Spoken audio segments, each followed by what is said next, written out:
je n'aurais jamais imaginé qu'en rentrant d'un entretien d'embauche, je verrais ma belle-mère me tenir les bras pendant que ses filles mettaient en pièces ma garde-robe professionnelle. Janet agrippait mes poignets avec une force surprenante, tandis que Madison et Brooklyn déchiraient mes blazers, mes chemisiers et mes jupes crayons comme des bêtes sauvages. Le tissu produisait d'horribles bruits de déchirement qui semblaient résonner dans ma chambre d'enfant. De toute façon, tu t'habilles comme une souillon, ricana Janet, sa voix dégoulinant de venin. Autant que tu aies l'air de ce que tu es maintenant. Je suis restée complètement silencieuse, les laissant tout détruire, pendant que mon esprit filait vers l'enveloppe scellée de l'avocat de mon père, qui se trouvait dans le tiroir de ma commode. Elle n'avait aucune idée de la tempête qui se préparait.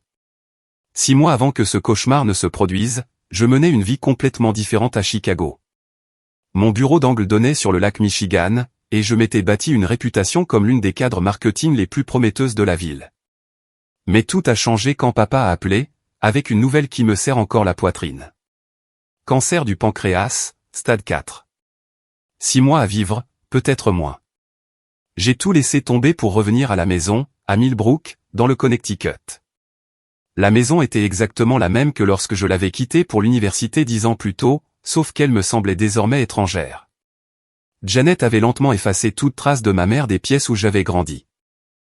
Les photos de famille sur la cheminée ne montraient que Janet et ses filles jumelles, comme si je n'avais jamais existé. Papa a bâti Thomson Industries à partir de rien, après la mort de maman quand j'avais 8 ans. Il a commencé avec une petite usine de pièces automobiles, travaillant 16 heures par jour pour mettre de la nourriture sur la table. Janet est entrée dans nos vies quand j'avais 12 ans, amenant Madison et Brooklyn, qui en avaient 10 à l'époque. Elle s'est présentée comme notre salut, une figure maternelle aimante qui allait compléter notre famille brisée. Ce qui a suivi, ce furent des années de guerre psychologique minutieuse, que papa n'a, d'une manière ou d'une autre, jamais remarqué. Janet s'assurait que j'étais exclu des vacances en famille, prétextant qu'il n'y avait pas assez de place dans la voiture. Elle organisait des discussions familiales importantes lorsque j'avais des activités scolaires, puis jouait la blessée en disant que je privilégiais mes études à la famille. Madison et Brooklyn ont appris à imiter le comportement de leur mère, faisant des commentaires désobligeants sur mon apparence et qualifiant mes réussites de frimes. Lorsque j'ai été diplômé major de ma promotion, Janet a passé tout le dîner de célébration à parler de la participation de Madison à la pièce de théâtre de l'école. Quand j'ai été accepté à l'université Northwestern avec une bourse partielle, elle s'est inquiétée à voix haute du fardeau financier pour la famille. Chaque accomplissement était diminué. Chaque étape importante était éclipsée par quelque chose de plus important qui se passait avec ses filles biologiques. Les jumelles ont traversé le lycée sans effort, et ont atterri à l'université communautaire locale, où elles maintenaient à peine des notes de passage. Pourtant, d'une manière ou d'une autre, elles ont toutes deux décroché des postes de direction dans l'entreprise de papa, immédiatement après avoir obtenu leur diplôme. Madison est devenue directrice des communications marketing, bien qu'elle n'ait jamais travaillé ailleurs, tandis que Brooklyn a assumé le rôle de spécialiste des ressources humaines, sans aucune expérience pertinente. Durant les dernières semaines de papa, j'ai passé chaque instant possible à son chevet. Le cancer avait ravagé son corps autrefois robuste, le laissant à peine reconnaissable. Mais son esprit est resté vif, et nous avons parlé pendant des heures de l'entreprise qu'il avait bâtie, des employés qui dépendaient de lui, et de ses rêves pour l'avenir de la société. C'est à ce moment-là que j'ai commencé à remarquer des irrégularités dans les documents financiers éparpillés sur sa table de nuit. Des paiements importants à des cabinets de conseil dont je n'avais jamais entendu parler, des virements mensuels à des agences de marketing qui ne semblaient produire aucun résultat visible. Lorsque j'ai mentionné ces anomalies à Janet, elle a rapidement rassemblé tous les papiers et m'a assuré qu'elle s'occupait désormais des affaires. « Ton père n'a pas besoin de s'inquiéter de ces détails », a-t-elle dit d'un geste dédaigneux. Madison et Brooklyn m'ont aidé à moderniser nos relations avec les fournisseurs. Nous faisons économiser des milliers de dollars à l'entreprise grâce à leur partenariat stratégique. Quelque chose dans son explication me semblait faux, mais papa était trop faible pour examiner les documents lui-même. J'ai essayé de faire des recherches sur ces entreprises en ligne, mais leur site web était sommaire et peu professionnel. Pourtant, je n'avais aucune preuve concrète de malversation, juste le soupçon tenace que quelque chose n'allait pas. La vérité dévastatrice s'est révélée 3 jours avant le décès de papa. En l'aidant à organiser son bureau, j'ai découvert un dossier caché contenant des relevés bancaires et des chèques annulés. Les cabinets de conseil qui recevaient d'importants paiements mensuels étaient enregistrés à des boîtes postales dans différents États.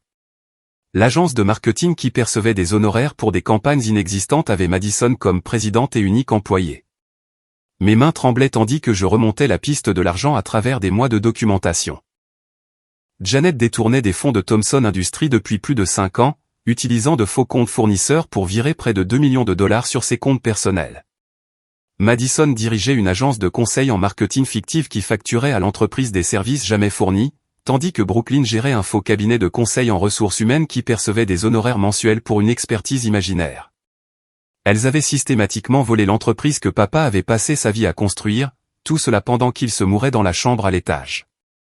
La trahison était plus profonde que n'importe quelle blessure physique, sachant que les personnes en qui il avait le plus confiance l'avaient spolié pendant ses moments les plus vulnérables. Après les funérailles de papa, je suis resté à Millbrook pour régler ses affaires et décider de mes prochaines étapes. Le bail de mon appartement à Chicago avait expiré, et j'avais déjà démissionné de mon poste pour m'occuper de lui. Mon plan était de passer quelques semaines à gérer les questions de succession avant de décider si je retournais à la vie d'entreprise ou si j'explorais d'autres opportunités. Le comportement de Janet a changé dès notre retour du cimetière. Le masque de la veuve éplorée est tombé, révélant quelque chose de froid et de calculateur en dessous. Elle m'a informé ce soir-là qu'elle déménageait Madison et Brooklyn dans l'aile de la chambre principale, puisqu'elles allaient prendre plus de responsabilités dans l'entreprise. J'ai été relégué dans ma chambre d'enfant, avec son lit simple et son papier peint délavé. Cet arrangement est le plus logique, a-t-elle annoncé au dîner, en coupant son steak avec une précision délibérée. Les filles ont besoin d'espace pour travailler de la maison, et de toute façon, tu ne resteras pas longtemps. Je suis sûr que tu as hâte de retourner à ta vraie vie à Chicago. La guerre psychologique a commencé immédiatement. De petites choses, au début. Ma tasse de café préférée a disparu du placard de la cuisine. Le téléphone fixe a été déplacé dans le rail de la maison, ce qui rendait difficile pour moi de recevoir des appels. Mon courrier était intercepté et ouvert avant que je puisse le voir, Janet prétendant qu'elle essayait juste d'aider à organiser les affaires de papa. Madison et Brooklyn semblaient prendre plaisir à mon malaise. Elle mettait la musique à fond tard dans la nuit, rendant le sommeil impossible. Elle monopolisait la salle de bain principale aux heures matinales, quand j'avais besoin de me préparer pour des réunions avec des avocats et des comptables. Quand je demandais poliment un peu de considération, elle jouait les étonnés que je puisse faire des demandes dans la maison de leur mère. Le coup le plus cruel est venu 2 semaines après les funérailles, lorsque j'ai découvert que Janet avait empoisonné les dernières impressions que papa avait de moi. Elle l'avait convaincu, dans ces moments de plus grande faiblesse, que j'étais seulement revenu à la maison parce que j'attendais un héritage important, et non par amour pour lui. Elle m'a montré une lettre manuscrite, de l'écriture tremblante de papa, exprimant sa déception envers sa fille égoïste qui avait abandonné la famille pour sa carrière et n'était revenue que lorsque l'argent était en jeu. Lire ces mots, c'était comme recevoir des coups de poignard répétés dans la poitrine.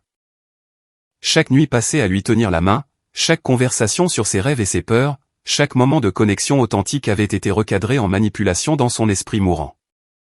Janet n'avait pas seulement volé l'argent de l'entreprise, mais aussi la paix et l'amour qui auraient dû caractériser nos derniers mois ensemble.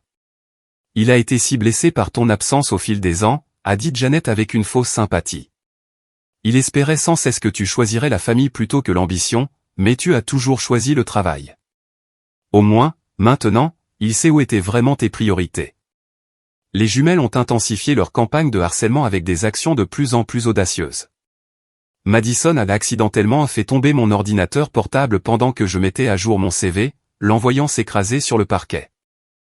L'écran s'est complètement brisé, détruisant des mois de travail sur mon portfolio professionnel et mes projets personnels. Oups, a-t-elle dit avec un sourire narquois. Je suppose que tu aurais dû faire plus attention à l'endroit où tu laisses tes affaires. Peut-être que tu pourras le faire réparer avec tout l'argent que tu attends de l'héritage. L'approche de Brooklyn était plus subtile, mais tout aussi destructrice. Elle organisait de faux entretiens d'embauche pour moi, en appelant des entreprises et en se faisant passer pour une chasseuse de tête. Je conduisais pendant 1 heure jusqu'à Hartford ou New Haven, pour découvrir qu'aucun entretien n'avait jamais été prévu. Les réceptionnistes me regardaient avec confusion et pitié, pendant que j'essayais d'expliquer le malentendu. Je n'ai aucune idée de qui a bien pu vous appeler, m'a dit une directrice des RH. Nous n'avons aucun poste ouvert en marketing depuis des mois. Êtes-vous sûr d'être dans la bonne entreprise? L'humiliation était atroce, surtout quand Brooklyn me demandait innocemment, le soir même, comment s'était passé mon entretien, puis riait quand j'expliquais ce qui s'était passé. C'est tellement bizarre, disait-elle avec une fausse préoccupation. Peut-être que quelqu'un te fait des blagues. Tu devrais probablement faire plus attention à qui tu donnes tes informations. L'avocat de la famille, Gérald Winters, semblait compatir à ma situation, mais expliquait que les questions juridiques étaient compliquées. Janet possédait légalement 50% de tous les biens matrimoniaux en tant qu'épouse survivante de papa, et les lois sur la communauté des biens dans le Connecticut favorisaient sa position. Il m'a assuré que papa avait laissé des instructions spécifiques concernant mon héritage, mais que les documents nécessitaient du temps pour passer par le processus complexe de la succession. Ces choses prennent des mois à être réglées correctement, a expliqué Gérald lors de notre première rencontre. Votre père a été très minutieux dans sa planification, mais il y a plusieurs testaments et documents de fiducie qui doivent être conciliés. Je vous promets que vous serez pris en charge, mais la patience est essentielle pour le moment. Quelque chose dans l'attitude de Gérald me dérangeait, même si je ne pouvais pas dire exactement ce qui clochait.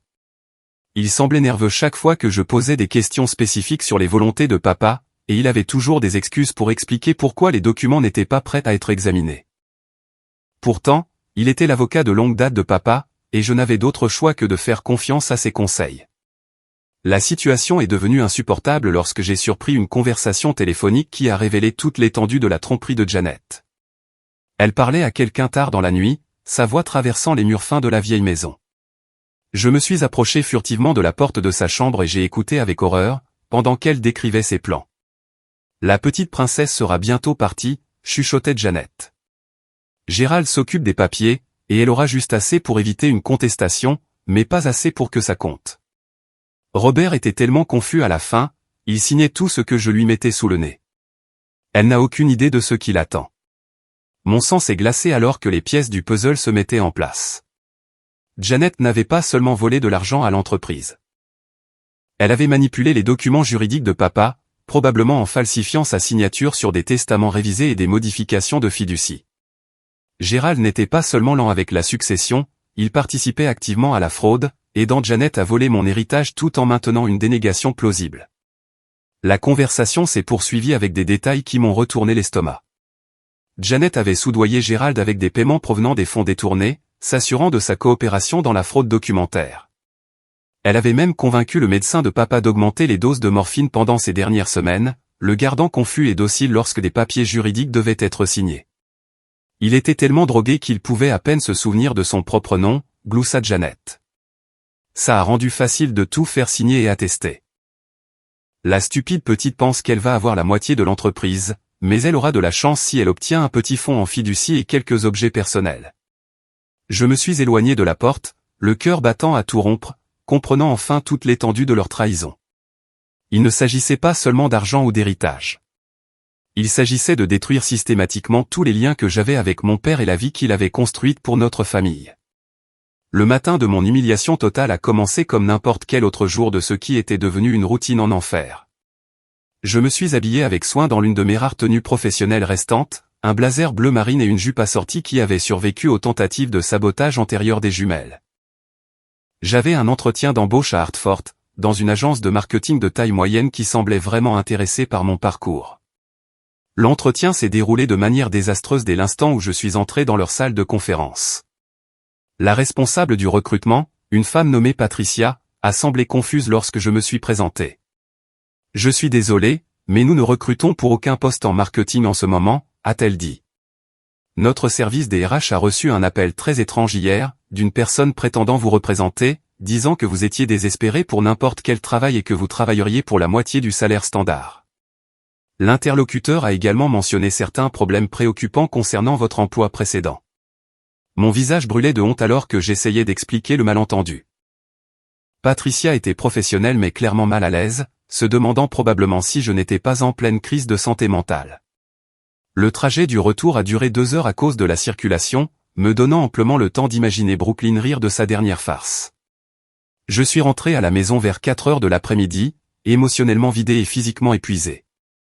Le son des rires venant de l'étage aurait dû être mon premier avertissement, mais j'étais trop abattu pour prêter attention aux signaux de danger potentiel. J'ai monté les escaliers jusqu'à ma chambre d'enfant et j'ai ouvert la porte pour trouver un chaos absolu. Mon placard avait été complètement vidé, chaque vêtement éparpillé sur le sol. Madison et Brooklyn étaient assises sur mon lit comme des reines tenant leur cour, tandis que Janet se tenait près de la fenêtre avec une expression satisfaite. « Bienvenue à la maison, princesse, a dit Janet d'une voix faussement douce. Nous avons décidé qu'il était temps de faire une intervention sur ta garde-robe. C'est là que j'ai remarqué ce qu'elle faisait réellement. Madison tenait une paire de ciseaux bien aiguisés, coupant méthodiquement les manches de mon blazer préféré. Brooklyn déchirait un chemisier en soie que j'avais acheté pour ma première présentation en entreprise, le réduisant en longues lanières comme des confettis.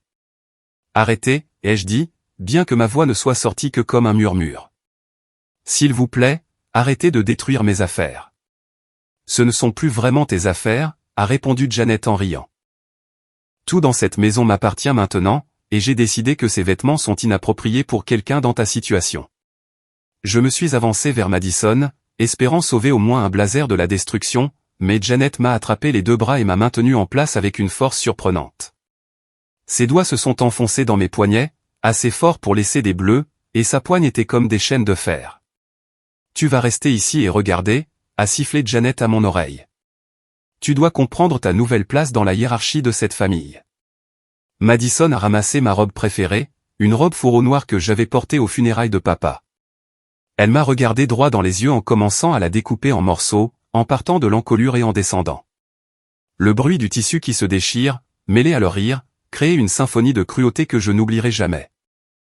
Brooklyn a concentré son attention sur mes chaussures professionnelles, utilisant un cutter pour lacérer le cuir de la tige, au-delà de tout espoir de réparation. Elle brandissait chaque escarpin ruiné comme un trophée, inspectant son œuvre avec une satisfaction évidente, avant de jeter les restes sur le tas grandissant de destruction.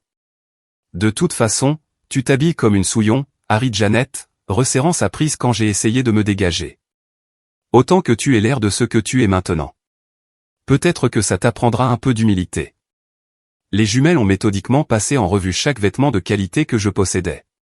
Blazer, jupe, chemisier, robe, même les sous-vêtements ont été systématiquement détruits avec des ciseaux, des cutters et leurs mains nues. Elles ont gardé ma tenue d'entretien pour la fin, prenant un plaisir particulier à ruiner les vêtements que j'avais portés ce matin-là. « Tu pensais vraiment qu'une tenue de bureau chic impressionnerait quelqu'un ?» a raillé Madison en coupant le blazer en lanière. « Tu n'es personne de spécial, D. Tu ne l'as jamais été, et tu ne le seras jamais. » Brooklyn a brandi les ruines de ma jupe, examinant le tissu déchiré avec une fausse préoccupation. « Quel dommage pour ces vêtements chers. Dommage que tu seras trop fauché pour les remplacer quand la réalité te frappera. » La torture psychologique était pire que la perte financière. Elle ne détruisait pas seulement mes vêtements, elle démantelait mon identité professionnelle, mon lien avec la carrière que j'avais bâtie, et mon sens de la dignité en tant que femme adulte. Chaque coup de ciseau était comme une blessure à l'âme. Quand elles ont eu fini avec ma garde-robe, Janet a relâché mes bras et a reculé pour admirer leur œuvre. La pièce ressemblait à une explosion textile, avec des lambeaux de tissu recouvrant chaque surface. 3 heures de destruction méthodique avaient réduit toute ma garde-robe professionnelle à de véritables ordures. « Nettoie ça », a ordonné Janet, et n'ose pas laisser le moindre désordre à la femme de ménage.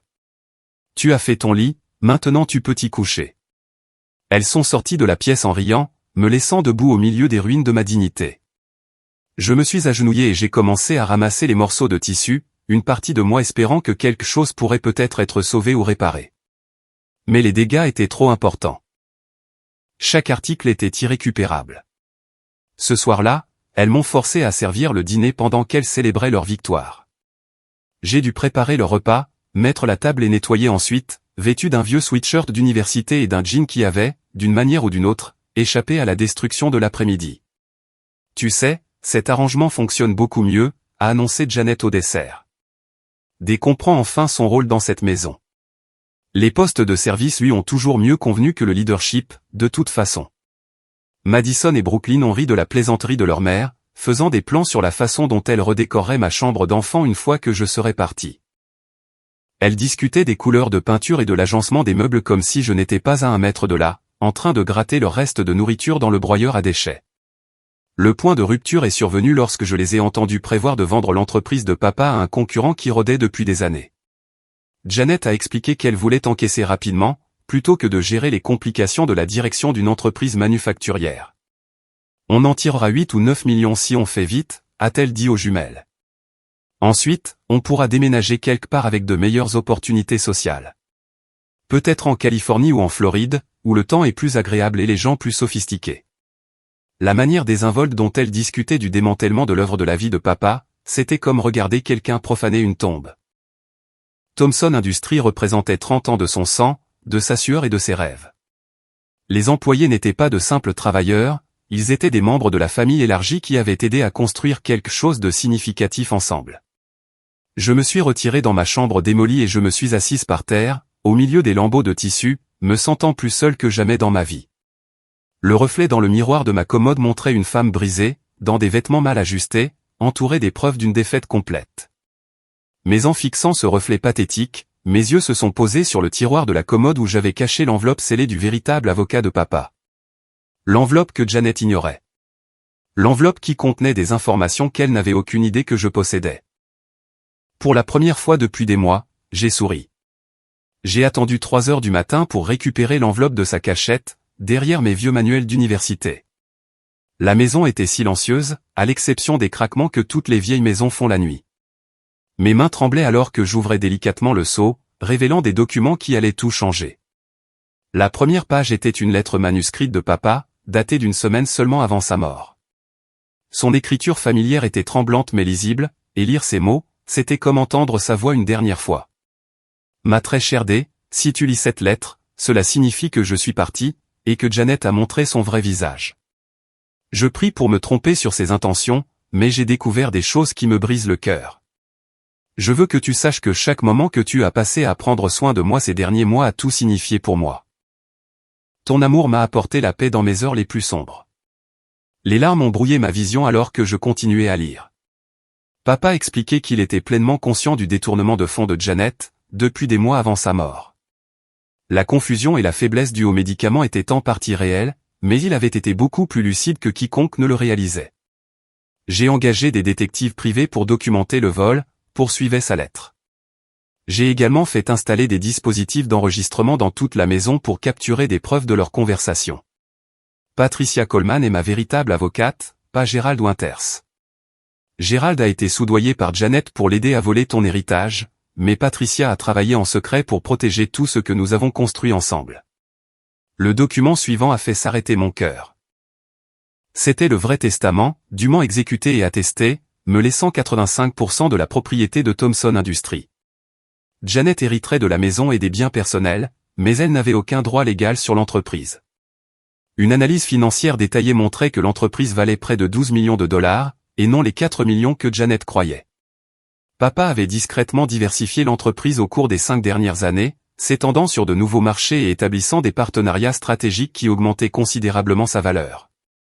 Le plus choquant de tout était un dossier contenant des transcriptions de conversations que les dispositifs d'enregistrement de papa avaient capturées. Des heures de documentation audio montraient Janet, Madison et Brooklyn discutant ouvertement de leurs stratagèmes de détournement de fonds, de leurs plans pour détruire ma relation avec papa, et de leurs intentions de voler mon héritage par le biais de faux documents. Une transcription a particulièrement attiré mon attention. C'était une conversation entre Janet et Gerald, datant de 2 semaines après les funérailles de papa, où ils discutaient de la manière de minimiser mon héritage tout en maximisant leur propre profit. La petite est complètement naïve, disait la voix de Gerald dans la transcription. Elle croit vraiment qu'elle va hériter de la moitié de l'entreprise. Elle n'a aucune idée que Robert a signé de nouveaux documents te donnant le contrôle juste avant de mourir. Assure-toi que le faux testament ait l'air authentique, avait répondu Janet. Je veux que tout paraisse légitime lorsque cela passera au tribunal des successions. Elle peut avoir un petit fonds en fiducie et quelques objets personnels, mais l'argent réel reste dans ma famille. Lire ces mots m'a rempli d'une rage froide, d'une certaine manière plus puissante que la colère brûlante que j'avais ressentie lors de la destruction de mes vêtements. Ils n'avaient pas seulement volé de l'argent ou des biens, ils avaient volé les dernières volontés de mon père et perverti sa mémoire avec des mensonges et des manipulations. L'enveloppe contenait les coordonnées de Patricia Coleman, ainsi que des instructions pour l'appeler immédiatement après avoir ouvert le document. Malgré l'heure tardive, j'ai composé son numéro depuis le téléphone du vieux bureau de papa, parlant à voix basse pour ne réveiller personne.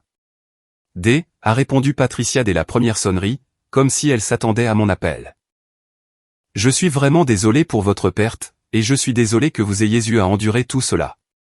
Votre père s'est longuement préparé pour ce moment. Patricia a expliqué qu'elle travaillait en coulisses depuis des mois, en coordination avec des enquêteurs du FBI qui montaient un dossier fédéral contre Janet et ses complices. Le détournement de fonds avait franchi les frontières des États et impliqué une fraude fiscale, ce qui en faisait un crime fédéral passible de peine de prison sérieuse. Nous avons suffisamment de preuves pour poursuivre avec succès, a déclaré Patricia, mais votre père voulait que vous ayez l'opportunité de gérer cette situation comme vous l'entendiez. Vous pouvez engager des poursuites pénales immédiatement, ou vous pouvez d'abord prendre le contrôle de l'entreprise et vous occuper d'elle selon vos propres termes. Le choix m'appartenait, et j'ai su immédiatement quelle voie je voulais prendre. Une simple arrestation et des poursuites seraient satisfaisantes, mais cela ne me donnerait pas la conclusion psychologique dont j'avais besoin. Je voulais voir leur visage lorsqu'elles réaliseraient à quel point elles avaient été complètement déjouées. Je veux d'abord prendre le contrôle de l'entreprise, ai-je dit à Patricia. Je veux qu'elles ressentent la même impuissance qu'elles m'ont fait subir. Au cours des 2 semaines suivantes, je me suis secrètement préparé à une guerre d'entreprise, tout en maintenant la façade d'une victime vaincue. J'ai rencontré Patricia à son bureau, coordonnant chaque détail de la prise de contrôle. J'ai examiné des documents financiers qui révélaient la véritable ampleur du vol de Janet et la rentabilité réelle de l'entreprise. Plus important encore, j'ai étudié la structure de l'entreprise et la liste des employés, identifiant les personnes de confiance et celles qui avaient été complices de la fraude. Le tableau qui s'est dessiné était encourageant. La plupart des employés de longue date de Thomson Industries étaient fidèles à la mémoire de papa et s'étaient méfiés des promotions rapides des jumelles. Martin Rodriguez, le directeur financier, était dans l'entreprise depuis 15 ans et avait discrètement documenté des irrégularités financières pendant des mois. Il avait eu peur de parler sans preuve, mais il avait conservé des registres détaillés de chaque transaction suspecte. Sarah Kim, qui dirigeait les opérations quotidiennes, avait de même protégé les intérêts de l'entreprise tout en documentant l'incompétence et l'absentéisme des jumelles. Elle avait un dossier plein de preuves montrant que Madison et Brooklyn se présentaient rarement au travail, et que lorsqu'elles le faisaient, elles passaient leur temps à faire des achats en ligne ou à planifier des voyages personnels. J'ai organisé des réunions secrètes avec Martin et Sarah, révélant ma véritable identité en tant que nouvelle propriétaire majoritaire et partageant les preuves de détournement de fonds de papa. Leur soulagement était palpable, et leur empressement à m'aider à faire le ménage était immédiatement évident. Nous attendions ce jour, m'a dit Martin avec une émotion évidente. Votre père a construit quelque chose de spécial ici, et voir ces gens le détruire a été déchirant. Les vrais employés sont prêts à suivre votre direction. Sarah a fourni des documents supplémentaires qui seraient cruciaux pour les licenciements que je prévoyais. Madison et Brooklyn avaient violé pratiquement toutes les politiques de l'entreprise, des exigences de présence aux normes de conduite professionnelle. Elles avaient également fait des commentaires discriminatoires sur d'autres employés et avaient utilisé les ressources de l'entreprise à des fins personnelles. Elles nous ont donné tout ce dont nous avons besoin pour les licencier pour faute grave, a expliqué Sarah. Pas d'indemnité de départ, pas de période de transition, juste un licenciement immédiat et une escorte hors du bâtiment. La découverte la plus satisfaisante a été que tous les employés de l'entreprise étaient au courant du détournement de fonds. Les fausses sociétés de conseil avaient été des fraudes évidentes pour quiconque y prêtait attention, et le faux travail des jumelles était une blague récurrente parmi le personnel. Madison soumettait des rapports marketing qui étaient manifestement copiés-collés d'articles sur Internet, m'a dit un employé. Brooklyn envoyait des notes de service des RH pleines de fautes d'orthographe et d'informations juridiques complètement fausses. Nous avons couvert leurs arrières et fait leur travail pendant qu'elles touchaient d'énormes salaires. À la fin de ma 2e semaine de préparation, j'avais tout mis en place. Des agents du FBI étaient prêts à exécuter des mandats d'arrêt. Patricia avait toute la documentation juridique prête pour transférer immédiatement le contrôle de l'entreprise. Plus important encore, j'avais un plan détaillé pour la matinée la plus satisfaisante de toute ma vie. La nuit précédant ma prise de contrôle, j'étais allongé dans mon lit d'enfant, entouré des lambeaux de tissu que j'avais délibérément laissés éparpillés dans la pièce. Demain, Janet et les jumelles apprendraient que leur victime était devenue leur destructrice. Demain, la justice serait enfin rendue. J'ai mieux dormi cette nuit-là que je ne l'avais fait depuis des mois. Le lundi matin chez Thomson Industries a commencé comme n'importe quel autre jour pour Janet et les jumelles, mais il allait se terminer comme le pire jour de leur vie. Je suis arrivé au siège de l'entreprise à 7h30, vêtu d'un tailleur emprunté à Patricia et portant une mallette pleine de documents juridiques qui allaient tout changer. Le bâtiment était exactement comme je me le rappelais de mes visites d'enfance avec papa, une façade en briques rouges avec de grandes fenêtres qui laissaient la lumière naturelle inonder les ateliers de fabrication, un hall modeste avec des plaques de reconnaissance des employés couvrant un mur, l'odeur des machines, de l'huile et des processus industriels, qui avaient toujours signifié pour moi le foyer et la sécurité. Le gardien de sécurité, Tom Martinez, m'a reconnu immédiatement, bien qu'il ait semblé confus de me voir là si tôt un lundi matin. Tom travaillait pour papa depuis plus de 20 ans et avait toujours été gentil avec moi pendant mon adolescence. Mademoiselle D, a dit Tom avec surprise. Je ne savais pas que vous veniez aujourd'hui. Vous êtes ici pour voir votre belle-mère? En fait, Tom, je suis ici pour voir tout le monde, ai-je répondu avec un sourire. Pourriez-vous s'il vous plaît appeler Martin Rodriguez et Sarah Kim? Dites-leur que la nouvelle propriétaire veut les rencontrer immédiatement dans la salle de conférence. Les sourcils de Tom se sont haussés, mais il a passé les appels sans poser de questions. En 10 minutes, Martin et Sarah m'ont rejoint dans la salle de conférence principale, tous deux semblant nerveux à propos de cette réunion matinale inattendue. Bonjour, ai-je dit, en posant ma mallette sur la table en bois poli que papa avait achetée lorsque l'entreprise était devenue rentable pour la première fois. Je prends officiellement le contrôle de Thomson Industries, à compter de maintenant. Êtes-vous tous les deux prêts à m'aider à faire le ménage? La transformation de leurs expressions a été immédiate et profonde. Martin a éclaté de rire de soulagement, tandis que Sarah a joint les mains comme si elle avait prié pour ce moment. Nous sommes prêts depuis des mois, a dit Sarah avec une émotion évidente. Les vrais employés ont protégé les opérations de cette entreprise en attendant le retour d'une direction légitime. Martin a ouvert son ordinateur portable et a commencé à afficher des documents financiers qui révélaient l'ampleur stupéfiante du vol. Elles ont volé près de 2 millions de dollars en 5 ans, a-t-il expliqué, mais le cœur de métier de l'entreprise est incroyablement solide. Nous avons été rentables chaque mois, malgré le détournement de fonds. Les révélations ont continué à affluer à mesure que d'autres employés fidèles se joignaient à notre réunion matinale. Lisa Thompson, de la comptabilité, avait discrètement documenté de faux paiements de fournisseurs. Mike Johnson, de la production, avait couvert les absences constantes des jumelles. Angela Davis, du service client, avait géré les relations avec les clients que Madison était censé gérer. La fausse agence de marketing n'a jamais produit le moindre travail, a expliqué Angela. J'ai rédigé tout le matériel promotionnel et géré les communications avec les clients, pendant que Madison s'en attribuait le mérite et touchait des primes. Le cabinet de conseil en RH de Brooklyn nous a facturé 50 000 $ l'année dernière pour une politique sur le harcèlement sexuel qu'elle a copié-collé d'un site web juridique gratuit, a ajouté Lisa. Elle a fait 3 fautes d'orthographe et s'est complètement trompée sur les lois de l'État. À 8h45, j'avais une image complète de la façon dont l'entreprise avait survécu. Bien qu'elle ait été systématiquement dévalisée, les vrais employés avaient fait des heures supplémentaires pour compenser l'incompétence des jumelles, menant essentiellement des opérations parallèles pour satisfaire les clients, pendant que les voleuses touchaient des salaires pour un travail inexistant. À 9h précises, j'ai convoqué une réunion générale de l'entreprise dans la zone d'assemblage principale. Les employés se sont rassemblés avec des expressions curieuses, s'attendant probablement à une autre annonce sans intérêt sur des changements de politique ou des améliorations de productivité. Janet, Madison et Brooklyn sont arrivés ensemble, l'air suffisant et confiant, en prenant place au premier rang. Janet portait un tailleur coûteux, probablement acheté avec des fonds détournés, tandis que les jumelles portaient des sacs à main de créateurs et des bijoux qui coûtaient plus que ce que la plupart des employés gagnaient en un mois. Bonjour à tous, ai-je commencé, debout derrière le pupitre où papa s'était adressé à l'entreprise pendant 30 ans. Je suis ici pour annoncer des changements importants dans notre structure de direction, avec effet immédiat. Janet avait l'air de s'ennuyer, s'attendant probablement à ce que je sois présenté comme une sorte d'assistante administrative mineure. Madison vérifiait son téléphone, tandis que Brooklyn se limait les ongles avec un désintérêt évident. Comme vous le savez tous, mon père, Robert Thomson, a bâti cette entreprise à partir de rien, grâce à un travail acharné, à l'intégrité et au respect des personnes qui la font réussir. Aujourd'hui, j'ai l'honneur de poursuivre son héritage en tant que nouvelle propriétaire majoritaire de Thomson Industries. La réaction a été électrique.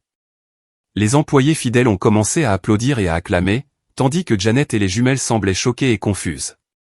Le visage de Janet est devenu blême alors que les implications commençaient à se faire jour. Notre première priorité est de traiter les irrégularités financières qui ont été découvertes lors de récents audits, ai-je poursuivi. Martin Rodriguez, notre directeur financier, présentera ses conclusions.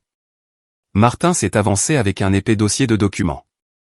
Sa présentation a été méthodique et dévastatrice, montrant exactement comment de faux comptes fournisseurs avaient été utilisés pour acheminer de l'argent vers des comptes bancaires personnels. Des graphiques et des tableaux affichaient la chronologie du vol, avec des montants et des dates qui ne laissaient aucune place au doute ou au déni. Les fausses sociétés de conseil n'ont fourni absolument aucun service, a expliqué Martin à la foule assemblée. Thomson Industries a payé près de 2 millions de dollars pour un travail qui n'a jamais été effectué, à des entreprises qui n'existent que sur le papier. Les employés ont commencé à murmurer entre eux en réalisant l'ampleur de ce qui s'était passé. Certains avaient l'air en colère. D'autres semblaient soulagés que leurs soupçons aient enfin été validés. Tout le monde n'arrêtait pas de jeter des regards à Janet et aux jumelles, qui restaient figées à leur place au premier rang, comme des biches surprises par des phares. Sarah Kim a ensuite pris la parole, présentant des documents des RH qui peignaient un tableau encore plus accablant. Les registres de présence montraient que Madison et Brooklyn travaillaient rarement plus de 10 heures par semaine, malgré des salaires de cadre à temps plein. Les évaluations de performance révélaient qu'elles n'avaient jamais mené à bien un seul projet. Le faux cabinet de conseil en RH nous a facturé des services, notamment l'élaboration de politiques, des programmes de formation et des examens de conformité juridique, a expliqué Sarah. Aucun de ces travaux n'a jamais été effectué. Brooklyn soumettait des factures pour 40 heures de travail de conseil pendant des semaines où elle ne mettait jamais les pieds au bureau. La révélation la plus accablante est venue lorsqu'Angela Davis a présenté les registres de communication avec les clients. Elle avait fait tout le prétendu travail de marketing de Madison, pendant que Madison s'en attribuait le mérite et touchait des primes pour des réalisations qu'elle n'avait jamais accomplies. Madison a été promue directrice des communications marketing sur la base de succès de campagnes auxquels elle n'avait rien à voir, a déclaré Angela à la foule. Elle se présentait aux présentations clients pour s'attribuer le mérite, puis disparaissait pendant des semaines pendant que je m'occupais de tout le travail réel. À ce stade, Janet avait suffisamment récupéré pour tenter de limiter les dégâts. Elle s'est levée et a essayé d'interrompre la présentation, prétendant qu'il y avait eu une sorte de malentendu sur les arrangements commerciaux familiaux. C'est complètement inapproprié, a annoncé Janet à haute voix. Ce sont des affaires familiales privées qui ne devraient pas être discutées devant les employés. Dee est manifestement confuse sur les questions de propriété légale. J'ai souri et fait un signe de tête à Patricia Coleman, qui attendait à l'arrière de la salle avec une mallette pleine de documents juridiques. Elle s'est avancée et a remis à Janet une ordonnance du tribunal officiel établissant ma propriété de l'entreprise. Madame Thomson, a dit Patricia formellement, cette ordonnance du tribunal confirme que Dee Thomson est la propriétaire majoritaire légitime de Thomson Industries, héritant de sa propriété par le testament dûment exécuté de son père. Vous n'avez aucune autorité légale dans cette entreprise. La couleur a quitté le visage de Janet alors qu'elle lisait les documents du tribunal. Madison et Brooklyn se regardaient avec une panique croissante, comprenant enfin que leur monde confortable était sur le point de s'effondrer complètement. La satisfaction psychologique était immense en voyant leur confiance s'effriter. Pendant des mois, elles m'avaient traité comme une victime impuissante qui n'existait que pour leur amusement. Maintenant, elles étaient assises dans une pièce pleine de gens qui savaient exactement ce qu'elles avaient fait, avec des preuves légales de leurs crimes présentées comme évidence. Avec effet immédiat, il y aura quelques changements de personnel, ai-je annoncé aux employés assemblés. Madison Thomson et Brooklyn Thomson sont licenciés pour fautes graves, notamment pour détournement de fonds, fraude et fautes lourdes. La sécurité les escortera hors des locaux dans l'heure. Les jumelles ont finalement retrouvé leur voix, parlant toutes les deux en même temps, essayant de nier les accusations et de prétendre qu'on leur avait tendu un piège. Mais leur panique était évidente, et leur protestation sonnait creux face à des preuves accablantes. Janet a fait une dernière tentative désespérée pour garder le contrôle. « Tu ne peux pas faire ça », a-t-elle crié. « Je possède 50% de tout ce que Robert a construit. Tu n'es qu'une enfant gâtée qui fait un caprice parce qu'elle n'a pas eu ce qu'elle voulait. » J'ai fait un geste à Patricia, qui a produit le vrai testament, ainsi que des documents montrant que la prétendue propriété de Janet était entièrement basée sur des documents falsifiés. Le faux testament que Gerald Winters avait préparé a été révélé comme une conspiration criminelle pour voler mon héritage. Madame Thomson, a annoncé Patricia formellement, vous n'avez aucun droit de propriété sur Thomson Industries. Votre défunt mari vous a laissé la maison et les biens personnels, mais cette entreprise appartient entièrement à sa fille. Le moment où Janet a réalisé à quel point elle avait été complètement déjouée valait chaque instant de souffrance que j'avais enduré. Son expression est passée du déni colérique à la compréhension choquée, puis au pur désespoir, alors qu'elle comprenait que tout son plan s'était effondré. Mais le meilleur était encore à venir. Les entretiens de licenciement étaient prévus pour 10 heures précises, en commençant par Madison, dans son bureau d'angle qu'elle n'avait jamais mérité. Je suis arrivé avec Patricia, Martin et 2 gardes de sécurité, transportant des boîtes de preuves qui documentaient chaque aspect de sa fraude. Madison était assise derrière un bureau surdimensionné, dans un fauteuil de direction en cuir, essayant de projeter une autorité malgré la panique évidente dans ses yeux. Son bureau était décoré de fausses récompenses et de certificats d'organisation marketing auxquels elle n'avait jamais adhéré, ainsi que de photos encadrées d'elle-même lors d'événements d'entreprise où elle ne s'était présentée que pour s'attribuer le mérite du travail des autres. Madison, ai-je commencé formellement, assise en face d'elle comme pour n'importe quelle autre réunion d'affaires. Nous sommes ici pour discuter de la fin de votre emploi chez Thomson Industries, avec effet immédiat. Elle a tenté de conserver son attitude arrogante habituelle, se penchant en arrière dans son fauteuil et croisant les bras sur la défensive. Vous ne pouvez pas me virer, a-t-elle déclaré. Je fais partie de la famille, et j'ai joué un rôle déterminant dans le succès marketing de cette entreprise. Vous aurez des nouvelles de notre avocat au sujet de ce harcèlement illégal. J'ai ouvert le premier dossier et j'ai étalé sur le bureau la documentation de sa fausse société de conseil. Les relevés bancaires montraient exactement combien d'argent avait été volé et quand, tandis que les registres de l'entreprise révélaient qu'aucun travail n'avait jamais été effectué en échange des paiements. Madison Thomson Marketing Solutions a reçu 743 000 $ de Thomson Industries au cours des 5 dernières années, ai-je expliqué calmement. Pouvez-vous me montrer un quelconque travail qui justifie ces paiements? Sa confiance a commencé à s'effriter alors qu'elle regardait les preuves. Elle a essayé de prétendre que son travail était stratégique et en coulisses, difficile à documenter de manière traditionnelle. Mais lorsque j'ai présenté des témoignages de clients créditant Angela Davis de toutes les prétendues réalisations figurant sur le CV de Madison, ces mensonges sont devenus impossibles à maintenir. Tout cela n'est qu'un malentendu, a dit Madison, sa voix devenant tremblante. C'est maman qui gère tous les arrangements commerciaux. Je ne fais que ce qu'elle me dit de faire. Le deuxième dossier contenait des enregistrements et des transcriptions des dispositifs cachés de papa, y compris des conversations où Madison se vantait ouvertement de voler l'entreprise. Sa propre voix, capturée sur audio, décrivait la fausse société de conseil comme de l'argent facile provenant de l'entreprise du vieil homme. Voudriez-vous entendre votre propre voix expliquer à quel point il était facile de falsifier des factures, ai-je demandé, en posant un petit enregistreur numérique sur le bureau. Ou devrions-nous passer directement au passage où vous et Brooklyn riez du fait que papa était trop drogué pour remarquer le vol? Le visage de Madison est devenu complètement blanc alors qu'elle réalisait l'ampleur des preuves contre elle. Elle a essayé de se lever et de partir, mais les gardes de sécurité lui ont bloqué le passage vers la porte. Il n'y avait aucune issue à cette confrontation, aucun moyen d'éviter de faire face aux conséquences de ses actes. La révélation finale a été la plus dévastatrice. J'ai présenté son dossier d'employé, montrant qu'elle avait manqué plus de 60% des jours de travail prévus tout en touchant un salaire de cadre à temps plein. Des images de sécurité horodatées la montraient arrivant en retard, partant tôt, et passant des journées entières à faire des achats en ligne au lieu de travailler. Madison Thomson, ai-je dit formellement, vous êtes licencié pour faute grave, notamment pour détournement de fonds, fraude, faute lourde et violation des politiques de l'emploi. La sécurité vous escortera hors du bâtiment immédiatement, et vous ne serez pas autorisé à revenir. Son sang-froid a finalement complètement cédé.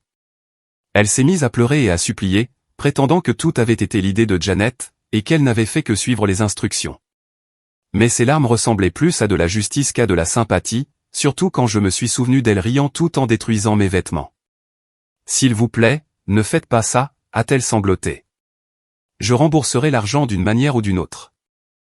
Je travaillerai gratuitement pour rattraper mes erreurs. Ça va gâcher ma vie. Votre vie, ai-je répondu doucement. Vous avez passé 5 ans à ruiner l'entreprise de mon père alors qu'il vous faisait entièrement confiance. Vous avez détruit mes vêtements en riant de ma douleur. Vous avez volé de l'argent qui appartenait à des employés qui travaillaient dur et gagnaient honnêtement leur salaire. Votre vie n'a jamais été ma responsabilité. La sécurité a escorté Madison hors de son bureau pendant qu'elle continuait de plaider et de faire des promesses qu'elle n'avait aucune intention de tenir. La voir emporter sa boîte d'effets personnels, c'était comme assister enfin à l'arrivée de la justice après des mois de gratification différée. Le licenciement de Brooklyn, dans le bureau des ressources humaines, a été encore plus satisfaisant. En tant que prétendue responsable des RH, elle avait violé pratiquement toutes les lois du travail tout en percevant des honoraires pour des services de conseil inexistants. Son bureau était rempli d'ouvrages de référence juridiques qu'elle n'avait jamais ouverts, et de manuels de politique qu'elle n'avait jamais lus. Brooklyn, ai-je commencé, votre emploi chez Thomson Industries est terminé avec effet immédiat pour détournement de fonds, fraude et violation grave des responsabilités professionnelles. Elle a essayé d'invoquer des protections juridiques qui n'existaient pas, menaçant de poursuivre pour licenciement abusif et discrimination. Mais lorsque j'ai présenté des documents montrant que sa fausse société de conseil avait facturé à l'entreprise des services jamais fournis, ces menaces juridiques sont devenues risibles. Brooklyn Thomson HR Solutions a facturé à Thomson Industries 43 000 $ pour une formation sur le harcèlement sexuel qui n'a jamais eu lieu, ai-je expliqué. Le manuel de politique que vous avez soumis a été plagié de sources internet gratuites et contenait des informations juridiques incorrectes qui auraient pu exposer l'entreprise à des poursuites. Les preuves contre Brooklyn étaient particulièrement accablantes car elle avait été responsable de la tenue des dossiers d'emploi qui documentaient sa propre mauvaise conduite. Les registres de présence montraient qu'elle avait été absente pendant des semaines entières tout en facturant du temps de conseil à l'entreprise. Le plus embarrassant, c'étaient les enregistrements d'elle faisant des commentaires discriminatoires sur les employés et se vantant de la facilité avec laquelle elle pouvait manipuler les politiques de l'entreprise à des fins personnelles. Sa propre voix, capturée sur les dispositifs d'enregistrement cachés de papa, décrivait les employés plus âgés comme un poids mort et les femmes avec des familles comme des risques de responsabilité. Vous avez 30 minutes pour rassembler vos effets personnels, lui ai-je dit alors que les gardes de sécurité attendaient près de la porte. Les biens de l'entreprise, y compris l'ordinateur portable et le téléphone que vous avez utilisé pour des affaires personnelles, restent ici. La réaction de Brooklyn a été une fureur pure, plutôt que des larmes. Elle a crié à la loyauté familiale et a menacé de me détruire par des actions en justice et une humiliation publique. Mais ces menaces sonnaient creux, venant de quelqu'un qui se faisait escorter par des gardes de sécurité.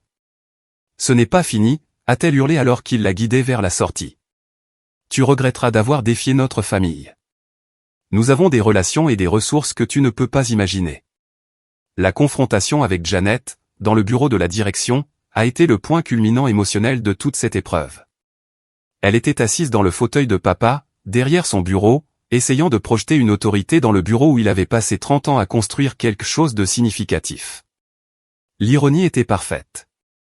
Elle était sur le point d'être détruite dans la pièce même où elle avait planifié ma destruction. Janet, ai-je dit, en prenant place en face du bureau où je m'étais assise enfant, regardant papa travailler tard le soir. Votre emploi chez Thomson Industries est terminé immédiatement. Vous ferez également face à des accusations fédérales pour détournement de fonds, fraude et complot. Elle a essayé de conserver son masque d'innocente confusion, prétendant qu'elle n'avait fait qu'essayer d'aider l'entreprise à moderniser ses pratiques commerciales. Mais lorsque Patricia a posé les transcriptions des enregistrements sur le bureau, le simulacre de Janet s'est finalement effondré. Voudriez-vous lire vos propres mots sur le soudoiement de Gerald Winters pour falsifier des documents juridiques? Ai-je demandé. Ou devrions-nous commencer par le passage où vous avez admis avoir augmenté les doses de morphine de papa pour le garder confus pendant les signatures de documents? Le moment où Janet a réalisé que papa avait enregistré leur conversation a été dévastateur à voir. Son visage a traversé une série d'expressions alors qu'elle comprenait que chaque mot cruel, chaque aveu de culpabilité, chaque plan pour détruire mon héritage avait été capturé sur audio. Robert était censé mourir sans savoir ce que nous faisions, a-t-elle murmuré, plus pour elle-même que pour moi. Il était censé être trop drogué pour comprendre ce qui se passait. Papa savait tout, ai-je répondu. Il a passé ces derniers mois à documenter vos crimes et à protéger l'entreprise de votre vol. Vous n'avez pas seulement volé de l'argent, Janet. Vous avez volé sa tranquillité d'esprit pendant ces derniers jours. La satisfaction psychologique a atteint son apogée lorsque Janet a finalement laissé tomber son masque complètement. Le faux chagrin, la fausse sollicitude, le prétexte d'être une belle-mère aimante, tout a disparu, révélant la prédatrice froide et calculatrice qui avait systématiquement détruit tout ce que papa avait construit. Tu crois que tu as gagné, a-t-elle grondé avec une haine pure. Tu es toujours la même petite fille pathétique qui n'a jamais eu sa place dans cette famille. Robert n'a épousé ta mère que par convenance, et il ne t'a toléré que parce qu'il n'avait pas le choix. Ces mots étaient destinés à blesser, mais ils sonnaient plutôt comme une victoire. Après des mois de guerre psychologique, elle avait enfin montré sa vraie nature à des témoins qui pouvaient tout documenter pour le procès pénal. Janet Thomson, a annoncé Patricia formellement, des agents fédéraux attendent pour vous placer en état d'arrestation pour fraude électronique, évasion fiscale et complot en vue de commettre un vol. Vous avez le droit de garder le silence. Les agents du FBI sont entrés dans le bureau comme sur un signal, avec des menottes et des mandats d'arrêt pour les 3 conspiratrices. L'expression de Janet est passée de la haine à la terreur, alors qu'elle réalisait qu'il ne s'agissait pas seulement de perdre un emploi. Il s'agissait de peines de prison fédérale et d'une ruine financière complète. Voir Janet se faire emmener menottée hors du bureau de papa, c'était comme si l'univers rétablissait enfin son juste équilibre. La femme qui avait passé des années à manipuler et à détruire vivait sa propre destruction, livrée avec la même précision méthodique qu'elle avait utilisée contre notre famille. Le bâtiment a éclaté en acclamations alors que les employés regardaient leurs tortionnaires se faire arrêter simultanément. Madison et Brooklyn ont été chargés dans des véhicules distincts du FBI, pendant que Janet hurlait à la conspiration et à la discrimination. Mais leur protestation était vaine maintenant, submergée par des preuves documentées et des aveux enregistrés. Debout dans le bureau de papa après leur départ, j'ai senti sa présence plus fortement que jamais depuis sa mort. La justice avait été rendue exactement comme il l'avait prévu, avec patience et préparation, triomphant de la vengeance immédiate. 3 mois plus tard, Thomson Industries était complètement transformée en l'entreprise que papa avait toujours rêvé qu'elle devienne. L'étage de la direction bourdonnait d'une énergie productive, au lieu de l'atmosphère toxique que Janet et les jumelles avaient créée. Chaque matin apportait de nouvelles preuves que l'ablation du cancer avait permis à l'organisme sain de s'épanouir. Martin Rodriguez avait été promu directeur des opérations, apportant à la haute direction à la fois son expertise financière et une connaissance institutionnelle approfondie. Sarah Kim est devenue vice-présidente des ressources humaines, mettant en œuvre des politiques qui protégeaient réellement les employés au lieu de les exploiter. Leur première initiative a été un programme de participation aux bénéfices qui a distribué les fonds détournés récupérés aux travailleurs qui avaient couvert l'incompétence des jumelles. La reprise financière de l'entreprise a dépassé toutes les attentes. Sans le drainage constant des faux frais de conseil et des dépenses frauduleuses, Thomson Industries a montré sa véritable rentabilité. Le chiffre d'affaires mensuel avait augmenté de 30%, alors que le moral des employés montait en flèche et que les relations avec les clients se renforçaient sous une gestion honnête. Le plus satisfaisant était de voir les employés s'épanouir individuellement lorsque leurs contributions étaient correctement reconnues et récompensées. Angela Davis est devenue directrice des communications marketing, recevant enfin le crédit et la rémunération pour un travail qu'elle faisait anonymement depuis des années. Lisa Thompson a été promue analyste financière senior, ses compétences méticuleuses en matière de documentation s'avérant inestimables tant pour l'enquête criminelle que pour les opérations commerciales en cours. La nouvelle culture d'entreprise mettait l'accent sur la transparence et la réussite authentique, plutôt que sur la manipulation et le vol. Les réunions de département se concentraient sur la collaboration et l'innovation, au lieu de dissimuler l'incompétence. Les employés arrivaient tôt et restaient tard parce qu'ils croyaient en ce qu'ils construisaient ensemble. Les procureurs fédéraux avaient agi rapidement dans les affaires pénales. Janet a été condamnée à 5 ans de prison fédérale pour fraude électronique, évasion fiscale et complot. Le juge a spécifiquement noté l'abus de confiance pendant la dernière maladie d'une personne vulnérable comme une circonstance aggravante justifiant la peine maximale. Madison et Brooklyn ont chacune été condamnées à 3 ans de prison fédérale pour leur rôle dans le complot de détournement de fonds. Leurs fausses sociétés de conseil ont été saisies par le gouvernement, tous les actifs étant restitués à Thomson Industries à titre de dédommagement. Les jumelles qui s'étaient autrefois moquées de mes réussites professionnelles portaient désormais des combinaisons oranges dans des établissements correctionnels fédéraux. Gérald Winters, l'avocat corrompu, a perdu sa licence d'exercice du droit et a été condamné à 2 ans de prison pour son rôle dans la fraude documentaire. Sa coopération avec les procureurs a permis d'obtenir des preuves supplémentaires, mais n'a pas pu le sauver des conséquences de la trahison de ses obligations professionnelles. La maison dont Janet pensait hériter était en fait détenue dans une fiducie qui contenait des clauses morales spécifiques. Sa condamnation pénale a déclenché des dispositions de déchéance qui m'ont transféré la propriété en tant que seul membre de la famille restant. Plutôt que d'y vivre avec tous ces souvenirs douloureux, j'ai décidé de transformer la propriété en quelque chose de significatif. La maison Thomson pour les familles en deuil a ouvert ses portes 6 mois après les condamnations, offrant des services de conseil et des groupes de soutien pour les personnes confrontées à une perte. La chambre principale, où Janet avait planifié ma destruction, est devenue une bibliothèque paisible où les familles pouvaient trouver réconfort et ressources pendant les moments difficiles. Transformer cet espace, d'un lieu de manipulation en un centre de guérison, m'a semblé être la conclusion parfaite de ce chapitre de ma vie. Chaque personne qui y trouvait du réconfort représentait une victoire sur les ténèbres que Janet avait tenté de répandre dans notre famille. Le monde des affaires a réagi avec enthousiasme à la transformation de Thomson Industries. Les contrats clients qui avaient été menacés sous la direction précédente ont été renouvelés avec des conditions améliorées. De nouveaux partenariats se sont développés à mesure que la nouvelle de notre engagement envers des pratiques commerciales honnêtes et le bien-être des employés se répandait. La reconnaissance de l'industrie a suivi rapidement. Thomson Industries a reçu le prix des excellences en éthique de l'Association des manufacturiers du Connecticut, citant spécifiquement notre engagement envers la transparence et l'autonomisation des employés. La cérémonie de remise des prix a eu lieu dans la même salle de bal d'hôtel où Janet s'était autrefois vantée de ses projets de vendre l'entreprise de papa à des concurrents.